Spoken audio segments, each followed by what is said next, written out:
Cinema ಅನ್ನೋದು ವ್ಯಾಪಾರ ಅನ್ನೋದಕ್ಕಿಂತ ಅದೊಂದು ಮನರಂಜನೆಯ ಕ್ಷೇತ್ರ.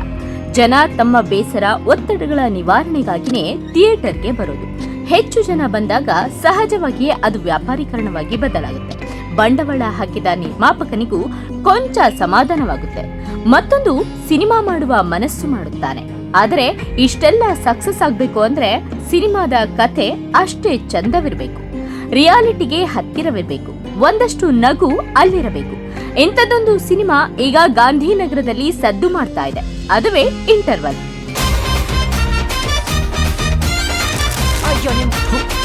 ಹೌದು, ಈಗಂತೂ ಮೊಬೈಲ್ ಬಳಸದೆ ಇರುವವರು ಹುಡುಕಿದ್ರೂ ಸಿಗೋದಿಲ್ಲ. ಹಾಗೆ ಸೋಷಿಯಲ್ ಮೀಡಿಯಾ ಅಕೌಂಟ್ ಇಲ್ಲದವರೂ ಇಲ್ಲ. ಮೊಬೈಲ್ನಲ್ಲಿ ಸೋಷಿಯಲ್ ಮೀಡಿಯಾದಲ್ಲೂ ಸಿಕ್ಕಾಪಟ್ಟೆ ಸೌಂಡ್ ಮಾಡ್ತಾ ಇದೆ. ಇಷ್ಟು ಸೌಂಡ್ ಆಗೋದಕ್ಕೂ ಒಂದು ಕಾರಣ ಇದೆ, ಅದರೊಳಗಿನ ಒಂದು ಕಂಟೆಂಟ್. ಮೇಡಮ್, ಬೇಕಾದ್ರೆ ನಾನು ಬಂದು ನಿಮ್ಮ ಮನೆಗೆ ಪಾತ್ರ ತೊಳ್ಕೊಟ್ಬಿಡ್ತೀನಿ. ಆದ್ರೆ ಸೀರಿಯಸ್ ಸಬ್ಜೆಕ್ಟ್ ಇದೆ, ಫ್ರೆಶ್ ಕಾಮಿಡಿ ಇದೆ, ಬ್ಯೂಟಿಫುಲ್ ಸಾಂಗ್ಸ್ ಇದಾವೆ. ಭಗವಂತ ಕೊಡುತ್ತಾನೆ ಲೈಫಿನಲ್ಲೂ. 2.5 ಗಂಟೆಗಳ ಕಾಲ ಕೂತು ಮನಸ್ಸು ರಿಲ್ಯಾಕ್ಸ್ ಮಾಡಿಕೊಳ್ಳುವುದಕ್ಕೆ ಇನ್ನೇನಾದ್ರೂ ಬೇಕಾ? And one more information, title track ಕೂಡ ನಾಳೆ ರಿಲೀಸ್ ಆಗ್ತಾ ಇದೆ.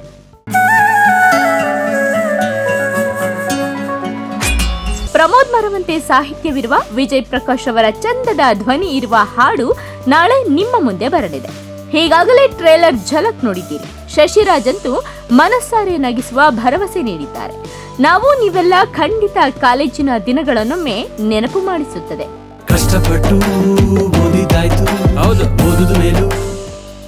ಹಾಗೆ ಊರು ಬಿಟ್ಟು ಏನು ಸಾಧಿಸಲು ಬಂದ ಆ ಕಷ್ಟದ ದಿನಗಳನ್ನ ಕಣ್ಣ ಮುಂದೆ ತರುತ್ತದೆ.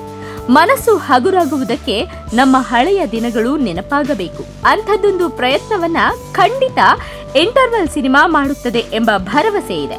ಇದೇ ಮಾರ್ಚ್ 7ರಂದು ಸಿನಿಮಾ ರಿಲೀಸ್ ಆಗ್ತಾ ಇದೆ. ಅಂದಹಾಗೆ ಈ ಸಿನಿಮಾವನ್ನ ಭರತವರ್ಷ ಪಿಕ್ಚರ್ಸ್ ಬ್ಯಾನರ್ ನಡಿ ಭರತವರ್ಷ ನಿರ್ಮಾಣ ಮಾಡಿದ್ದಾರೆ. ನಿರ್ದೇಶನದ ಜವಾಬ್ದಾರಿಯನ್ನು ಕೂಡ ಅವರೇ ಹೊತ್ತಿದ್ದಾರೆ.